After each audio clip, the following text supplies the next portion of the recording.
इनमें से किसी पर ध्यान भी नहीं दिया है। रूसी आक्रमण का युद्ध, हाँ, यह निश्चित रूप से रूसी आक्रमण का युद्ध था। लेकिन हम वहां कैसे पहुंचे? हम वहां पहुंचे क्योंकि जो बाइडेन और टोनी ब्लिंकन ने कमला हैरिस को भेजा, जो यह काम स्वतंत्र रूप से नहीं करती। ठीक है, यह कहना सही है। म्यूनिख सुरक्षा सम्मेलन में 2 साल पहले इस महीने फरवरी 2022 में और प्रेस कॉन्फ्रेंस में जेलेंस्की से कहा, बेचारा जेलेंस्की, हम चाहते हैं कि आप नाटो में शामिल हों। यह कोई गुप्त बात नहीं थी, यह सार्वजनिक रूप से एक प्रेस कॉन्फ्रेंस में था। जानते हुए, क्योंकि उसने इसे लगभग 4000 बार कहा कि हम नहीं चाहते कि परमाणु हथियार अमेरिका या नाटो से हमारी पश्चिमी सीमा पर हों। क्या? और फिर कुछ दिनों बाद उसने आक्रमण किया। तो जैसे वह क्या है? और अगर आप भी, मैंने अपने पिछले काम पर भी यह सवाल उठाया था और मुझे निश्चित रूप से गद्दार के रूप में बदनाम किया गया। लेकिन ठीक है, मैं एक गद्दार हूं। इसका उत्तर क्या है?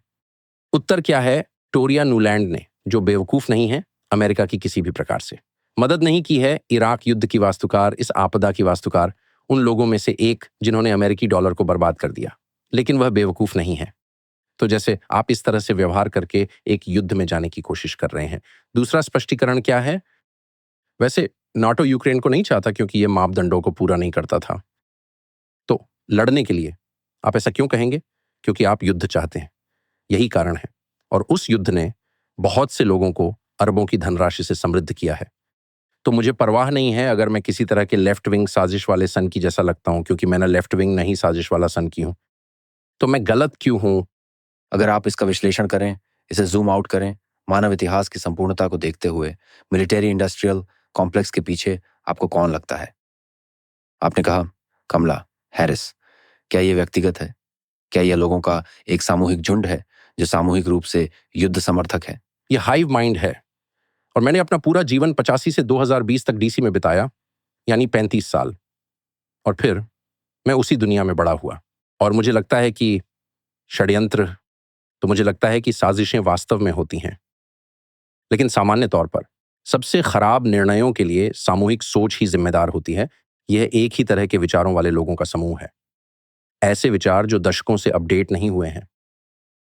पुतिन ने कुछ ऐसा कहा जो मुझे लगा कि बिल्कुल सही है। मुझे नहीं पता कि उन्हें यह कैसे पता होगा, लेकिन यह सही है क्योंकि मैं उनके बीच रहा हूं। तो सोवियत संघ का विघटन अगस्त 1991 में हुआ। मैं बरमूडा में हनीमून पर था। मैं इसे कभी नहीं भूलूंगा। और यह एक बड़ी बात थी अगर आप डीसी में रहते थे। मेरे ऑफिस में 1991 में रिसेप्शनिस्ट जॉर्ज टाउन से रूसी में मास्टर कर रहा था। वह सोवियतोलॉजिस्ट बनने वाला था और वह उसी ट्रैक पर था और वॉशिंगटन के हजारों लोगों के बीच था। सोवियत यूनियन के पतन के साथ ही वह तर्क भी खत्म हो जाता है जिस पर दशकों से अमेरिका की एक बड़ी राजनीति टिकी हुई थी।